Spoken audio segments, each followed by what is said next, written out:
Hello दोस्तों, मैं हूं शंकर वडने और आप देख रहे हो इंजीनियरिंग मैकेनिक्स का lecture number 2 on channel engineers forum. तो इस लेक्चर में हम बेसिकली देखने वाले हैं what are the different types of quantities. दोस्तों बेसिकली तीन प्रकार की क्वांटिटी होती है। Number 1 scalar quantity, number 2 vector quantities and number 3 tensor quantities. ये तीन प्रकार की क्वांटिटी होती है। उसमें से हम पहली क्वांटिटी स्टार्ट कर रहे हैं, दैट इज स्केलर क्वांटिटी। तो स्केलर क्वांटिटी क्या होती है? बेसिकली आप सबको मालूम ही होगा, the quantity to define only magnitude is required, right. इसका मतलब है स्केलर क्वांटिटी को डिफाइन करना है तो सिर्फ मैग्नीट्यूड की जरूरत होती है। Only magnitude is sufficient to define the scalar quantity. जैसे कि for example distance is a scalar quantity. Generally अब सबका यूनिट भी लिख रहा हूँ उसके साथ साथ मैं ब्रैकेट में। डिस्टेंस हम जनरली मीटर में मेजर करते हैं, तो डिस्टेंस एक स्केलर क्वांटिटी है। स्पीड होता है, स्पीड क्या होता है? Speed is nothing but distance divide by time. Distance divide by time, generally distance हम मीटर में लेते हैं, टाइम सेकंड में लेते हैं, तो स्पीड का यूनिट बना metre per second. Then mass is a scalar quantity, mass in kg is a scalar quantity. Then pressure is also a scalar quantity, pressure इसका जनरल यूनिट क्या होता है? न्यूटन पर मीटर स्क्वायर, इसी को हम pascal बोलते हैं ना। तो प्रेशर एक स्केलर क्वांटिटी है। देन टेम्परेचर जनरली है हम केल्विन में या डिग्री सेल्सियस में मेजर करते हैं, तो टेम्परेचर इन केल्विन और डिग्री सेल्सियस एक स्केलर क्वांटिटी है। एनर्जी एक स्केलर क्वांटिटी है। एनर्जी का यूनिट क्या होता है दोस्तों? न्यूटन मीटर, उसी को हम जूल बोलते हैं। तो कोई भी प्रकार की energy, let it be kinetic energy, potential energy, electrical energy या इंटरनल एनर्जी, कोई भी केमिकल एनर्जी हो सकती है, साउंड एनर्जी हो सकती है, लाइट एनर्जी हो सकती है, कोई भी एनर्जी एक स्केलर क्वांटिटी है दोस्तों। उसके साथ साथ करंट भी हम स्केलर क्वांटिटी में काउंट करते हैं, इसका यूनिट होगा एम्पियर। दूसरे प्रकार की क्वांटिटी होती है वेक्टर क्वांटिटी। वेक्टर क्वांटिटी का मतलब है दोस्तों, जो क्वांटिटी डिफाइन करने के लिए हमें एक मैग्नीट्यूड एंड एक डायरेक्शन की जरूरत है, right. To define vector quantity we need one magnitude and we need one direction, right. एक डायरेक्शन एंड एक मैग्नीट्यूड की जरूरत होती है वेक्टर क्वांटिटी को डिफाइन करने के लिए, राइट। तो जैसे कि for example force is a vector quantity. Force इसका यूनिट जनरली हम न्यूटन लेते हैं। Force is a vector quantity. Velocity is a vector quantity. Velocity का मतलब displacement divide by time. Displacement divide by time एक वेक्टर क्वांटिटी है दोस्तों। Displacement in metre and velocity in time in second, इसका unit बनता है metre per second. क्योंकि velocity vector quantity है, क्योंकि डिस्प्लेसमेंट जो है एक वेक्टर क्वांटिटी है ना। डिस्प्लेसमेंट एक वेक्टर क्वांटिटी है इन मीटर। डिस्टेंस था स्केलर क्वांटिटी दोस्तों, लेकिन डिस्प्लेसमेंट है वेक्टर क्वांटिटी। स्पीड था स्केलर क्वांटिटी। स्पीड का मतलब क्या था? Speed is nothing but distance divide by time, वो था स्केलर क्वांटिटी। लेकिन वेलोसिटी मतलब डिस्प्लेसमेंट डिवाइड बाय टाइम, ये होता है vector quantity. Then acceleration, acceleration क्या होता है दोस्तों? Velocity divide by time. Velocity divide by time, अब वेलोसिटी का यूनिट था मीटर पर सेकंड और नीचे और एक टाइम आया तो सेकंड स्क्वायर बनेगा, तो मीटर पर सेकंड स्क्वायर, ये जनरली एक्सेलरेशन का यूनिट होता है। And acceleration is a vector quantity दोस्तों। Then again moment is nothing but force into perpendicular distance. ये होता है force into perpendicular distance. Force का यूनिट न्यूटन एंड डिस्टेंस का यूनिट मीटर, राइट। तो न्यूटन मीटर, ये मोमेंट एक vector quantity है दोस्तों। तो मोमेंट के यूनिट को जूल मत लिखना दोस्तों। जो स्केलर क्वांटिटी होता है ना, तब स्केलर क्वांटिटी के लिए जब न्यूटन मीटर आता है तब हम उसको लिखते हैं जूल। लेकिन वेक्टर क्वांटिटी के लिए जब न्यूटन मीटर आता है तब हम सिर्फ न्यूटन मीटर रखते हैं वहाँ पे, राइट। तो मोमेंट एक वेक्टर क्वांटिटी है, ये होता है फोर्स इंटू परपेंडिकुलर डिस्टेंस, इसका यूनिट है न्यूटन मीटर, इसको जूल मत बोलना दोस्तों, right. Again momentum is also vector quantity. Momentum का मतलब क्या होता है दोस्तों? मोमेंटम का मतलब mass into velocity. It is a product of mass and velocity, right. Mass का यूनिट केजी, वेलोसिटी का यूनिट मीटर पर सेकंड। तो मोमेंटम एक वेक्टर क्वांटिटी है दोस्तों। अगर डायरेक्शन की बात करनी है, मैग्नीट्यूड का मतलब क्या? मैग्नीट्यूड मतलब minus infinity two plus infinity, इनके बीच में जो भी नंबर होगा वो बनता है मैग्नीट्यूड ना। इनके बीच में सारे नंबर एक मैग्नीट्यूड है। अब डायरेक्शन की बात की तो अपने पास तीन डायरेक्शन है दोस्तों। एक होगा एक्स एक्सिस की तरफ जाने वाला एक्स डायमेंशन, दूसरा वाई एक्सिस ये वाई डायमेंशन, और जेड एक्सिस, ये जेड डायमेंशन, और डायरेक्शन, इसी को हम डायरेक्शन भी बोल सकते हैं, x direction, y direction, z direction. तो दोस्तों वेक्टर क्वांटिटी रिप्रेजेंट करने के लिए जो क्वांटिटी एक्स की तरफ जा रही है उसको हम आई कैप से रिप्रेजेंट करते हैं, उसका मैग्नीट्यूड लेके आई कैप से रिप्रेजेंट करते हैं। वाई एक्सिस की तरफ जाने वाली डायरेक्शन की तरफ जाने वाली क्वांटिटी को हम जे कैप से रिप्रेजेंट करते हैं, और जो क्वांटिटी जेड एक्सिस की तरफ जा रही है उसको हम के कैप से रिप्रेजेंट करते हैं। अब जैसे कि फोर्स एक वेक्टर क्वांटिटी है, तो फोर्स अगर एग्जांपल लेना है मुझे, force is equal to f x i plus F y j plus F z k, ये बना फोर्स का वेक्टर फॉर्म, ये है उस फोर्स का वेक्टर फॉर्म। जैसे कि फॉर एग्जांपल अगर मैं आपको एग्जांपल के तौर पर एक देता हूं, force is equal to 10i plus 5j minus 3k। अगर ये मैंने एग्जांपल लिया तो इस केस में दोस्तों आई डायरेक्शन का मतलब एक्स एक्सिस की तरफ जाने वाला, ये न्यूटन में होगा। अगर ये न्यूटन में होगा तो इस फोर्स के लिए पॉजिटिव एक्स की तरफ जाने वाला 10 मैग्नीट्यूड है, ये न्यूटन है। पॉजिटिव वाई की तरफ जाने वाला 5 मैग्नीट्यूड है, ये 5 न्यूटन पॉजिटिव वाई की तरफ जाएगा। एंड निगेटिव एक्स की तरफ -3 है ना, जेड की तरफ, सॉरी -3 है, मतलब निगेटिव जेड की तरफ, मतलब अंदर जाने वाला, ये ऐसे अंदर जाने वाला।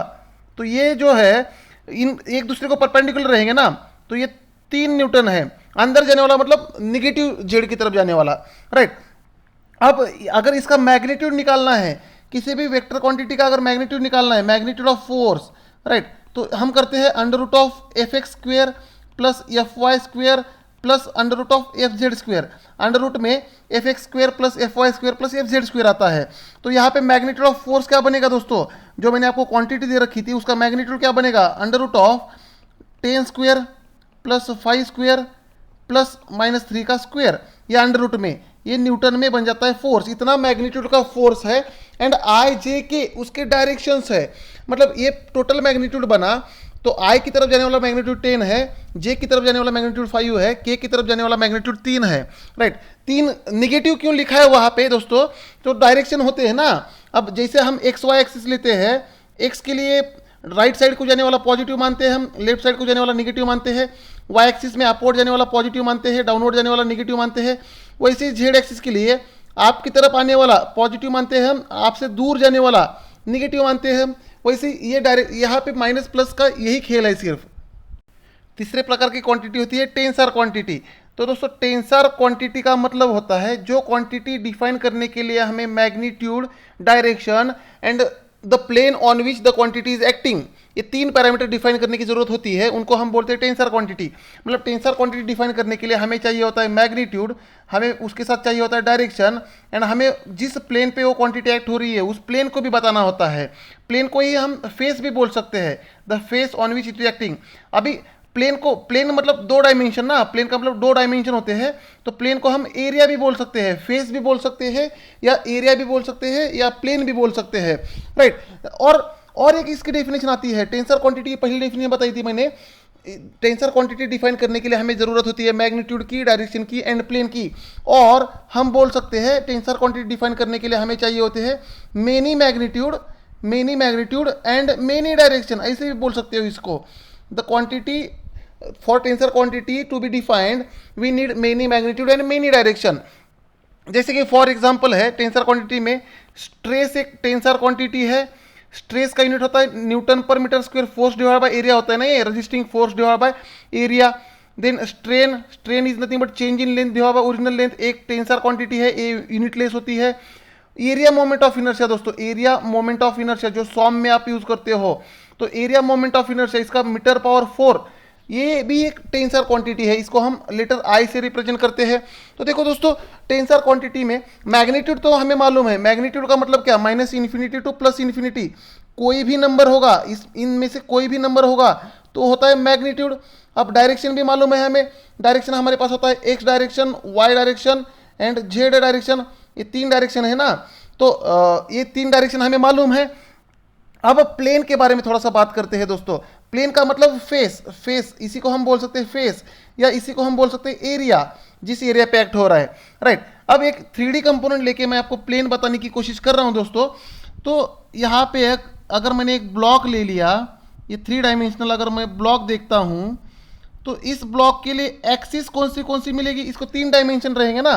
अब ये कौन सी एक्सिस है, ये इसकी एक्स एक्सिस है, अब ये वाली वाई एक्सिस है एंड ये वाली जेड एक्सिस है ना दोस्तों, ये 3 एक्सिस रहेंगी, इसको 3 डायमेंशन रहेंगे। अब जो एरिया या जो फेस या जो प्लेन एक्स एक्सिस को परपेंडिकुलर है उसको हम बोलते हैं एक्स फेस या एक्स प्लेन।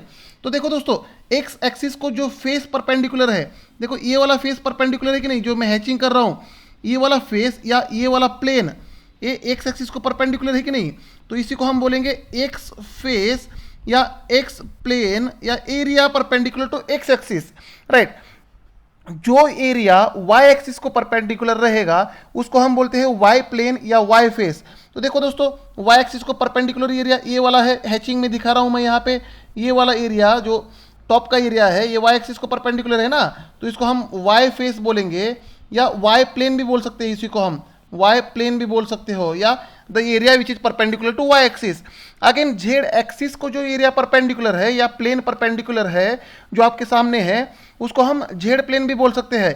देख लो आप, आपके सामने ये जेड एक्सिस को परपेंडिकुलर वाला एरिया है ना, तो इस एरिया को या इस प्लेन को हम जेड प्लेन भी बोल सकते हैं, जेड प्लेन बोल सकते हैं या जेड फेस भी बोल सकते हैं, राइट। तो दोस्तों ये तो मैंने डिफाइन किया प्लेन या फेस कैसे डिफाइन करना है।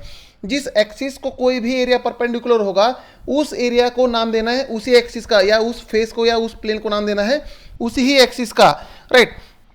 अब स्ट्रेस टेंसर क्यों है ये थोड़ा देखते हैं हम। तो अगर स्ट्रेस देखना है दोस्तों, तो स्ट्रेस कितने प्रकार के होते हैं, दो टाइप के स्ट्रेस होते हैं ना दोस्तों।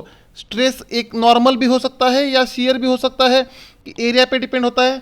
तो स्ट्रेस के, हालांकि स्ट्रेस के बहुत सारे क्लासिफिकेशन हैं, लेकिन वो इस सब्जेक्ट में नहीं देखने हैं हमें, स्ट्रेंथ ऑफ मटेरियल में डिटेल में देखेंगे। लेकिन जो बेसिक टाइप्स होते हैं उनको मैं लिख रहा हूँ यहाँ पे। एक होता है नॉर्मल स्ट्रेस, नॉर्मल स्ट्रेस का मतलब हम सिग्मा लेटर से रिप्रेजेंट करते हैं, एंड ये एरिया पे जो फोर्स परपेंडिकुलर है, परपेंडिकुलर फोर्सेस के कारण आने वाले स्ट्रेसेस को हम नॉर्मल स्ट्रेस बोलते हैं। दूसरा होता है शियर स्ट्रेस या टेंजेंशियल स्ट्रेस, जो या इसी को हम बोल सकते हैं पैरेलल स्ट्रेस। अगर किसी भी एरिया पे हमने पैरेलल या टेंजेंशियल फोर्स लगाया तो उसके कारण आने वाला स्ट्रेस मतलब शियर स्ट्रेस। अब ये डिटेल में देखेंगे हम स्ट्रेंथ ऑफ मटेरियल में, लेकिन एक स्ट्रेस टेंसर क्वांटिटी है वो बताने के लिए मैं यहाँ पे लिख रहा हूँ। मान लो अगर मैंने यहाँ पे सिग्मा एक्स एक्स लिखा है, तो सिग्मा एक्स एक्स में जो पहला लेटर एक्स होता है ये होता है फेस और plane on which the stress is acting, face और plane on which stress is acting. और दूसरा जो एक्स होता है the direction in which it is acting, direction in which along which it is acting. अगर मैंने shear stress ले लिया लेट से टाउ एक्स वाई, तो ये जो पहला है मतलब एक्स फेस पे एक्ट हो रहा है, ये एक्स फेस पे एक्ट हो रहा है, वाई का मतलब वाई डायरेक्शन में जा रहा है, स्ट्रेस वाई डायरेक्शन में जा रहा है, राइट। अगर इसको डिटेल में एक्सप्लेन करना है, देखो जब भी फेस एंड प्लेन, यहाँ पे मैं क्या बोल रहा हूँ, जब भी फेस एंड डायरेक्शन सेम रहेगा तो हमेशा होता है नॉर्मल, एंड जब भी फेस एंड डायरेक्शन अलग अलग होगा तब बन जाता है वो शियर। आपको दिख भी जाएगा, डायग्रामेटिकली मैं यहाँ दिखाने की कोशिश कर रहा हूँ, आपको दिख भी जाएगा। मैं आपके सामने यहाँ पे एक 3 डायमेंशनल कंपोनेंट ले रहा हूँ और उस पर मैं सारे स्ट्रेसेस दिखाऊंगा आपको, कितने प्रकार के स्ट्रेसेस एक्ट हो सकते हैं इसके ऊपर। लेट से एक 3D कंपोनेंट ले लिया मैंने आपके सामने, राइट। अब इस कंपोनेंट पे अगर मैंने ये वाला फेस एक्स फेस था ना, ये एक्स एक्सिस है ना, एक्स एक्सिस को परपेंडिकुलर फेस को हमने नाम दिया था एक्स फेस, राइट। तो इस एरिया को ये परपेंडिकुलर दिख रहा है कि नहीं, जो एरिया है एक्स फेस को परपेंडिकुलर है तो इसकी डायरेक्शन में जाने वाला सिग्मा रहेगा, राइट। अब कौन सी फेस पे है, एक्स फेस पे एक्ट हो रहा है और डायरेक्शन है एक्स, तो ये बना सिग्मा एक्स एक्स, राइट। अब ये एक्स फेस है ना, ये वाला ये एक्स फेस है ये वाला एरिया, तो ये सिग्मा एक्स एक्स बना। अगर इसी फेस पे मैंने ये वाला ड्रॉ किया स्ट्रेस, मेरी तरफ देखते रहो आप, मैं किस डायरेक्शन में ड्रॉ कर रहा हूँ, देखो ये वाला किया, तो एक्स फेस को ये शेयर है कि नहीं, पैरेलल है कि नहीं, पैरेलल कंपोनेंट क्रिएट करेगा, तो ये बन जाएगा टाउ, ये बन जाएगा टाउ। अब कौन सा फेस है, एक्स फेस है तो पहला लेटर फेस होता है, और दूसरा कौन से डायरेक्शन में जा रहा है, ये वाई डायरेक्शन में जा रहा है कि नहीं, तो ये टाउ एक्स वाई रहेगा। अगर ये वाला रहेगा इसी प्लेन पे, ये वाला जो दिखा रहा हूँ मैं यहाँ पे, ये वाला रहेगा, फिर से वो फेस को पैरेलल है कि नहीं दोस्तों, पैरेलल है तो शेयर बनेगा, टाउ बनेगा। कौन से फेस पे है ये, एक्स फेस पे है ना, तो एक्स कौन सी डायरेक्शन में जा रहा है, ये जेड डायरेक्शन में, तो टाउ एक्स जेड रहेगा ये, राइट। अगर मैंने वाई फेस देखा तो दोस्तों ये वाई फेस है ना, वाई फेस जो वाई एक्सिस को परपेंडिकुलर एरिया होगा, अगर इस फेस को परपेंडिकुलर ड्रॉ किया मैंने तो ये नॉर्मल बनेगा, फेस को परपेंडिकुलर दिख रहा है ना, ये नॉर्मल सिग्मा। अब कौन सी फेस पे है, वाई फेस पे, डायरेक्शन भी वाई है तो ये सिग्मा वाई वाई बना। अब इसी फेस पे अगर मैं एक पैरेलल ड्रॉ करता हूँ, इसे देखो पैरेलल बन रहा है ना ये, अब पैरेलल है तो टव, राइट, वाई फेस पे तो पहले लेटर वाई आएगा, एक्स डायरेक्शन में जा रहा है तो बाद में लेटर एक्स आएगा, तो ये बना टव एक्स वाई। अगर मैं जेड एक्सिस की तरफ एक ड्रॉ करता हूँ, इसे जेड एक्सिस की तरफ जाने वाला, तो दोस्तों ये फिर से पैरेलल बना कि नहीं फेस को, तो ये टव बनेगा। अब ये है वाई फेस पे वाई होगा, जेड एक्सिस की तरफ है तो यहाँ पे जेड लेटर आएगा, तो ये बना टव वाई जेड। अगर मैं जेड फेस देखता हूँ, ये जेड फेस है ना अपनी, जेड फेस या जेड प्लेन, तो जेड फेस को अगर मैंने परपेंडिकुलर ड्रॉ किया दोस्तों तो ये सिग्मा बनेगा ना। अब ये जेड फेस पे है तो सिग्मा जेड, और जेड एक्सिस की तरफ जा रहा है तो और एक जेड आएगा, मतलब फेस एंड डायरेक्शन सेम रहेगा तो हमेशा वो नॉर्मल बनता है।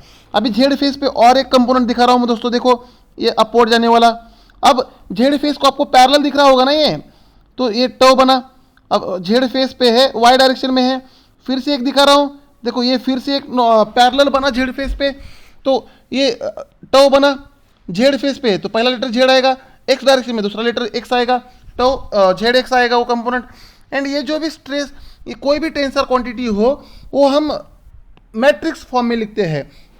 तो यहाँ पे मैं स्ट्रेस टेंसर लिख रहा हूँ, जो 3D स्ट्रेस टेंसर लिख रहा हूँ मैं, स्ट्रेस टेंसर जब लिखते हैं हम मैट्रिक्स फॉर्म में लिखते हैं, is equal to matrix form में। एक मैट्रिक्स ले लो, एक बॉक्स होता है ना इसे मैट्रिक्स, एंड मैट्रिक्स में जो भी डायगोनल एलिमेंट है, ये डायगोनल एलिमेंट रहेंगे ना, ये वाले ये डायगोनल एलिमेंट रहेंगे।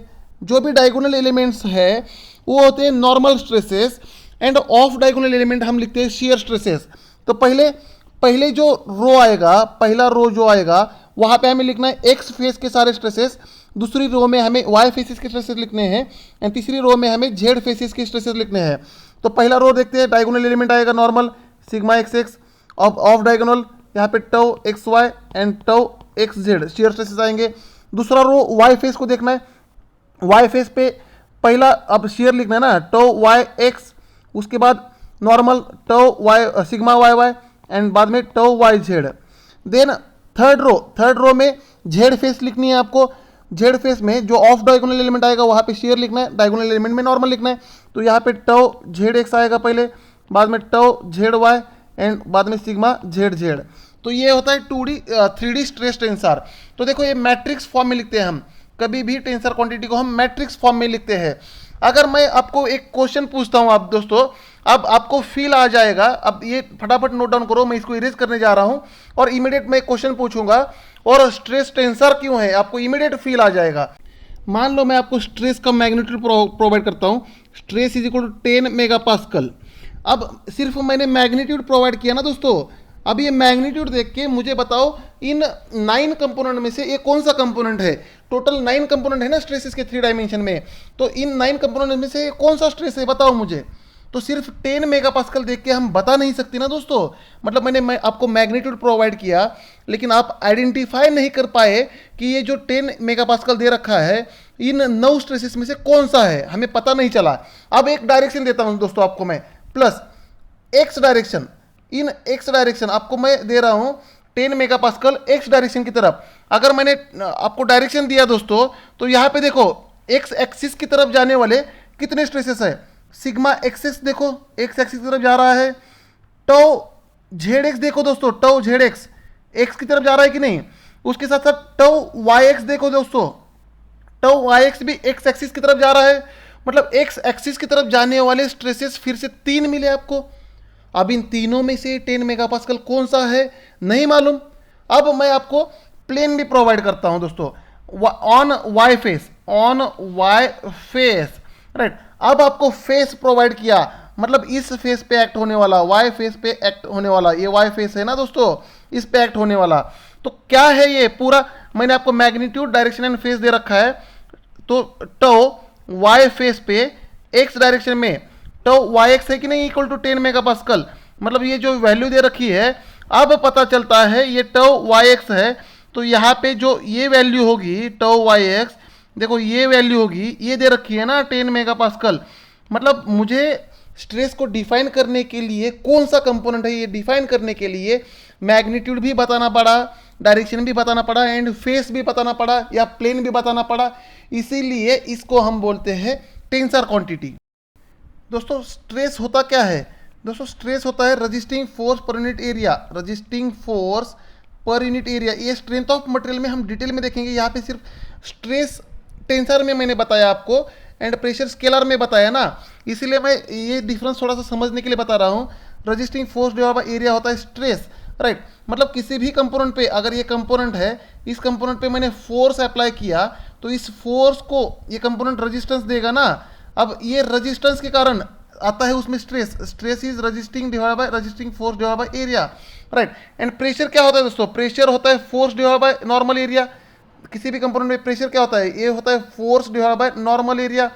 तो प्रेशर कैलकुलेशन में हम नॉर्मल एरिया कंसीडर करते हैं, राइट। तो प्रेशर एंड स्ट्रेस दोनों भी फोर्स डिवाइड बाय एरिया है ना दोस्तों। तो स्ट्रेस का unit Newton per metre square ही आएगा, प्रेशर का यूनिट भी न्यूटन पर मीटर स्क्वायर ही आएगा, राइट। अब दोनों की डेफिनेशन जो है, दोनों केस में हमने फोर्स डिवाइड बाय एरिया ही लिया।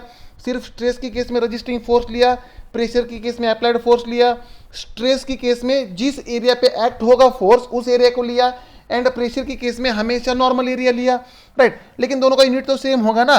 लेकिन प्रेशर एक स्केलर क्वांटिटी था, प्रेशर एक स्केलर क्वांटिटी था, लेकिन स्ट्रेस एक टेंसर क्वांटिटी है, राइट। दोस्तों स्ट्रेस एक सेकंड ऑर्डर टेंसर है, ये सेकंड ऑर्डर टेंसर है, सेकंड ऑर्डर टेंसर क्वांटिटी। अब ये क्यों है? प्रेशर स्केलर क्यों बना? तो प्रेशर स्केलर बना बिकॉज ऑफ पास्कल्स लॉ। तो पास्कल्स लॉ क्या है दोस्तों? तो पास्कल लॉ का पूरा स्टेटमेंट मैं डिक्टेट कर रहा हूं।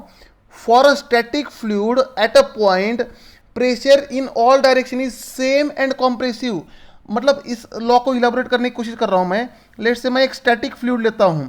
फॉर अ स्टैटिक फ्लूइड, ये स्टैटिक फ्लूइड लिया मैंने, एक वेसल में स्टेशनरी कंडीशन में फ्यूल है, राइट। अगर इसके अंदर मैंने एक 3D कंपोनेंट ले लिया, ये छोटा सा एलिमेंट ले लिया, एक एलिमेंट ले लिया, राइट, एक छोटा सा एलिमेंट ले लिया। For a static fluid pressure in all direction is same and compressive. अब तीनों डायरेक्शन, कितने डायरेक्शन होते हैं दोस्तों? ऑल डायरेक्शन बोल रहा हूं ना मैं, तो तीन ही डायरेक्शन होते हैं ना। तो तीन डायरेक्शन में प्रेशर सेम एंड कॉम्प्रेसिव होगा। मतलब एक्स एक्सिस की तरफ एक्ट होने वाला प्रेशर ये P, वाई एक्सिस की तरफ एक्ट होने वाला प्रेशर P, जेड एक्सिस की तरफ एक्ट होने वाला प्रेशर P, एंड तीनों कॉम्प्रेसिव रहेंगे कंपोनेंट पे। ये होता है पास्कल का पूरा law. For a static fluid at a point, pressure in all direction is same and compressive. अब अगर मैं बताता हूं दोस्तों आपको, अगर मैंने बताया आपको pressure is equal to 10 mega pascal, right, तो बताओ मुझे कौन सी डायरेक्शन में है? तो सभी डायरेक्शन में है ना। अब प्रेशर एक बार बताया तो वो सारी की सारी डायरेक्शन में होगा। कौन सी प्लेन पे है? सारी की सारी प्लेन पे होगा। मतलब फिर से अब मैंने मैग्नीट्यूड प्रोवाइड करने के बाद फिर से डायरेक्शन एंड प्लेन प्रोवाइड करने की जरूरत नहीं है, जैसे कि स्ट्रेस के लिए हमें जरूरत थी, राइट। तो इसीलिए प्रेशर बन जाता है स्केलर क्वांटिटी। जैसे आप बहुत सिंपल वे में समझ सकते हो दोस्तों, आपके ऊपर प्रेशर क्या है? अभी आप रूम के अंदर बैठे हो, तो जिस एटमॉस्फेयर में आप बैठे हो वही एटमॉस्फेरिक प्रेशर आपके ऊपर एक्ट हो रहा है कि नहीं दोस्तों? अब मैंने अगर पूछा आपके ऊपर प्रेशर कितना है, तो आप मुझे बताओगे एटमॉस्फेरिक प्रेशर है। तो मैं बताऊंगा आपको कौन सी डायरेक्शन में है, तो क्या बोलोगे आप? सारी डायरेक्शन में एक्ट हो रहा है ना वो, आपके ऊपर सारी डायरेक्शन में एटमॉस्फेरिक प्रेशर ही एक्ट हो रहा है। एंड अगर मैं पूछता हूं कौन सी प्लेन पे, प्लेन पे मतलब सर के ऊपर एक्ट हो रहा है ऊपर से, या बॉडी के चेस्ट के ऊपर एक्ट हो रहा है, या पीठ के ऊपर एक्ट हो रहा है, तो सभी डायरेक्शन में सभी प्लेन पे वही तो 1 एटमॉस्फेयर प्रेशर एक्ट हो रहा है ना। तो मतलब प्रेशर डिफाइन करने के लिए अलग से प्लेन या डायरेक्शन डिफाइन करने की जरूरत नहीं होती, मैग्नीट्यूड ही सफिशिएंट है। इसीलिए प्रेशर बन जाता है दोस्तों स्केलर क्वांटिटी। तो दोस्तों बच्चों को और एक डाउट रहता है, डिस्टेंस एंड डिस्प्लेसमेंट एग्जैक्टली क्या है? अब डिस्टेंस एंड डिस्प्लेसमेंट को इलेबोरेट करने के लिए मैं ये यहाँ पे 2 पॉइंट ले रहा हूँ। मान लो एक पॉइंट है A पॉइंट, एंड यहाँ पे एक दूसरा पॉइंट है B पॉइंट। अगर मुझे A टू B जाना है तो मेरे पास कितने वेज है? बहुत सारे इन्फाइनाइट वेज है ना। कोई बंदा A से B जाने के लिए ये पाथ सिलेक्ट कर सकता है, ऐसे ऐसे घूम फिर के B की तरफ चला गया। तो ये एक्चुअली जो सारे कर्व काउंट करने हैं, तो एक्चुअली कितना उसने डिस्टेंस ट्रैवल किया, अगर ये पाथ आपने काउंट किया तो इसको हम बोलते हैं डिस्टेंस। अगर A से B जाने के लिए दूसरे स्टूडेंट ने ये वाला पाथ लिया, तो इस पाथ की टोटल लेंथ को काउंट करना, इसको हम बोलते हैं डिस्टेंस, राइट। अब कोई बंदा ए एंड बी का सबसे छोटा पाथ भी ले सकता है ना। सबसे छोटा पाथ मतलब ए एंड बी को डायरेक्टली स्ट्रेट लाइन से कनेक्ट करना है इसे। अब ये जो डिस्टेंस है सबसे छोटा डिस्टेंस है कि नहीं, सबसे छोटा डिस्टेंस उसी को हम बोलते हैं डिस्प्लेसमेंट, उसी को हम बोलते हैं डिस्प्लेसमेंट। इसका मतलब है displacement is a shortest distance travelled, displacement को हम बोलते हैं शॉर्टेस्ट डिस्टेंस ट्रेवल्ड, राइट। अब डिस्टेंस तो यहाँ पे डिस्टेंस सारे डिस्टेंस है, लेकिन सबसे छोटा जो रहेगा उसको हम बोलेंगे डिस्प्लेसमेंट। जैसे कि और एक बात बताना चाहूँगा मैं, क्यों इलाबरेट कर रहा हूँ ये, क्योंकि डिस्टेंस एक स्केलर क्वांटिटी है एंड डिस्प्लेसमेंट एक वेक्टर क्वांटिटी है ना दोस्तों। और एक बात बताना चाहूँगा, अगर मान लो एक सर्कुलर पाथ में कोई मोशन कर रहा है, लेट से एक क्रिकेट का ग्राउंड है और वहाँ पे आप रनिंग करने जाते हो, तो ये क्रिकेट का ग्राउंड ले रहा हूँ मैं, इस ग्राउंड का एक सेंटर पॉइंट लिया मैंने, और मान लो कोई बंदा, आप जैसे कि आप ही हो समझ लो, आप यहाँ पे लोकेशन ए पे खड़े हो, राइट, ये लोकेशन ए पे आपके खड़े हो, ये ए पॉइंट है, ये आपकी इनिशियल कंडीशन है, राइट। और आप सर्कुलर डायरेक्शन में मोशन कर रहे हो, ये सर्कल में मोशन कर रहे हो, और मान लो यहाँ पे एक बी पॉइंट लेता हूँ मैं, बी पॉइंट लेता हूँ, राइट। अब ए एंड बी, आप पाथ कौन सा है आपका, पाथ ये सर्कुलर पाथ है ना ऐसे, एंड जो बी पॉइंट लिया मैंने एग्जैक्टली डायमेट्रिकली अपोजिट पॉइंट लिया, मतलब ए बी को कनेक्ट किया तो एग्जैक्टली सेंटर से जाने, वो एग्जैक्टली सेंटर पॉइंट से जाएगा, और आपने ये सर्कुलर पाथ में ट्रेवल किया ए टू बी। अब इस केस में आपने दोस्तों डिस्टेंस कितना ट्रेवल किया, अगर आप डिस्टेंस निकालोगे तो डिस्टेंस आप सर्कुलर पाथ में चले गए ना, तो सेमी सर्कल है ना वो, आधा सर्कल है ना वो, तो पूरे सर्कल का पेरीमीटर कितना होता है 2 पाई आर, तो आपने आधे सर्कल का pi R that is pi D by 2, इतना डिस्टेंस ट्रैवल किया ना ए टू बी। लेकिन आपका दोस्तों डिस्प्लेसमेंट कितना हुआ, डिस्प्लेसमेंट का मतलब ए एंड बी का सबसे छोटा डिस्टेंस। अब ए से स्टार्ट किया, बी को चले गए, तो ये सबसे छोटा डिस्टेंस, ऐसे भी जा सकते थे ना आप, ये ऐसे जाने की जरूरत नहीं थी ना, एक सर्कुलर पाथ जो है वो डिस्टेंस है, and a to b diameter के अलॉन्ग जो कनेक्ट किया मैंने वो डिस्प्लेसमेंट है, राइट। अब तो फिर डिस्प्लेसमेंट कितना हुआ दोस्तों, तो एक डायमीटर हुआ कि नहीं, ये इक्वल टू डी होगा, right, diameter of the same hemisphere और सर्कल। अगर मैं बोलता हूँ, अगर आपने एक पूरा एक चक्कर काटा, एक चक्कर, राइट, वन सर्कुलर चक्कर, अब ये से स्टार्ट करता हूँ मैं, ये पॉइंट है और ये रोटेट होके फिर से मैं ए पे आ गया, ए से स्टार्ट किया मैंने और फिर से ए को चला आया मैं, तो डिस्टेंस कितना ट्रैवल किया दोस्तों आपने, ये सर्कुलर पाथ पूरा सर्कुलर, ये आपने डिस्टेंस ट्रैवल किया ना। तो इस केस में आपने डिस्टेंस ट्रैवल किया पूरा एक सर्कमफ्रेंस ना, मतलब सर्कमफ्रेंस का मतलब 2 पाई आर, अब इसी को हम पाई डी बोल सकते हैं, इतना डिस्टेंस आपने ट्रैवल किया दोस्तों। लेकिन डिस्प्लेसमेंट कितना हुआ आपका, आप पहले ए पे ही थे, अभी घूम फिर के वापस ए पे ही आए, मतलब आपका डिस्प्लेसमेंट कितना हुआ दोस्तों, आप ए से लेकर ए तक का डिस्प्लेसमेंट कितना है 0, ए को ए से चले वापस ए को ही आए, तो डिस्प्लेस कितने हुए 0 ही हुए ना। तो इस केस में एक चक्कर काटने के बाद आपका डिस्प्लेसमेंट होता है 0। ये हुआ डिफरेंस डिस्टेंस एंड डिस्प्लेसमेंट में। डिस्टेंस स्केलर क्वांटिटी है, डिस्प्लेसमेंट वेक्टर क्वांटिटी है। डिस्टेंस को टाइम से डिवाइड करो तो बन जाता है स्पीड, एंड डिस्प्लेसमेंट को टाइम से डिवाइड करो तो बन जाता है वेलोसिटी। तो इस छोटे से लेक्चर को मैं यहीं पे स्टॉप कर रहा हूँ दोस्तों। अगर वीडियो पसंद आया तो वीडियो को लाइक करो, सब्सक्राइब करो, कमेंट करो, एंड दोस्तों को फॉरवर्ड करना मत भूलना। Very very thank you.